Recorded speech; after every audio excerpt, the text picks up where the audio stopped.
Peace and blessings, peace and blessings. Rob YB Youngblood, your LinkedIn locksmith, coming at you with a LinkedIn locksmith tip.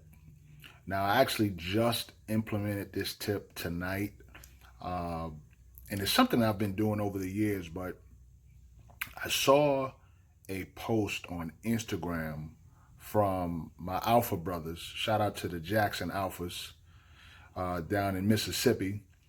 They were promoting a scholarship that they're offering to high school seniors who are about to graduate and go to a 2-year or 4-year institution. I think it may be a 4-year institution.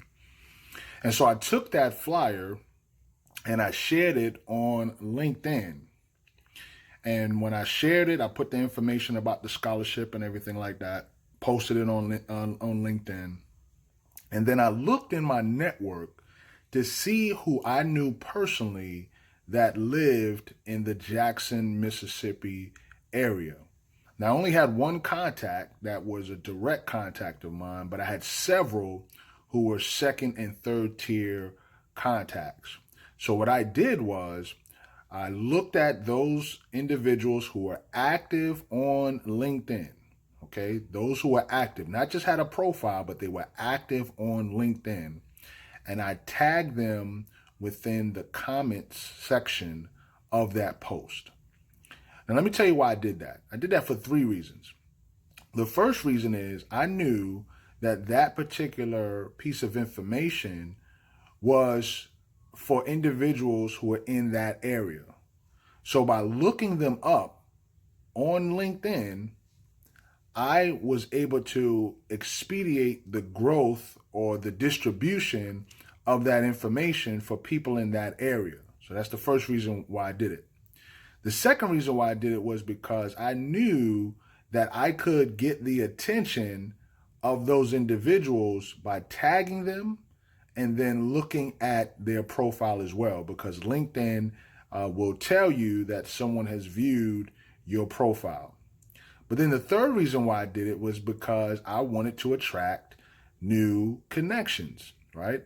Now, there were a few that I tagged who were actually potential clients for me, like that were speakers, that were coaches.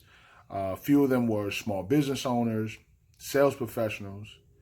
And just as I planned it, I had an individual from that group that I tagged who sent me an invitation to connect right after I tagged him. Matter of fact, he's a retired military officer. And as soon as he sent me an invitation to connect, it was no need for me to vet him because he was someone that I tagged in the message. Now, I didn't know this gentleman. He didn't know me, but because I tagged him, he sent me an invitation to connect. I accepted his invitation to connect. I sent him a personalized note, and now I'm in the process of developing a connection with this gentleman. Now, I don't know where it's going to lead. He could be a client of mine, or he might be a good referral for someone else in my network.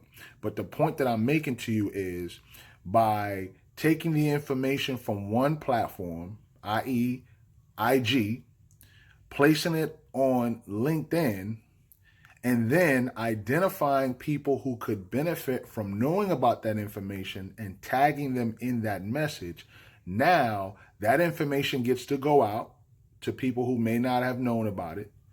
I now increase my visibility as a subject matter expert, and then I can continue to be the connector that I am in terms of adding value, not only to myself, but to my network and to the individuals that I'm connecting with. So that's your LinkedIn locksmith tip. Use that tip. If you need some additional assistance or help with any of this stuff, feel free to contact me. Hit me in the DM on Instagram, or shoot me an email at yb@yourlinkedinlocksmith.com, and I'll be happy to assist you. Be encouraged, be blessed. Most of all, keep the faith, and we'll talk soon. Peace.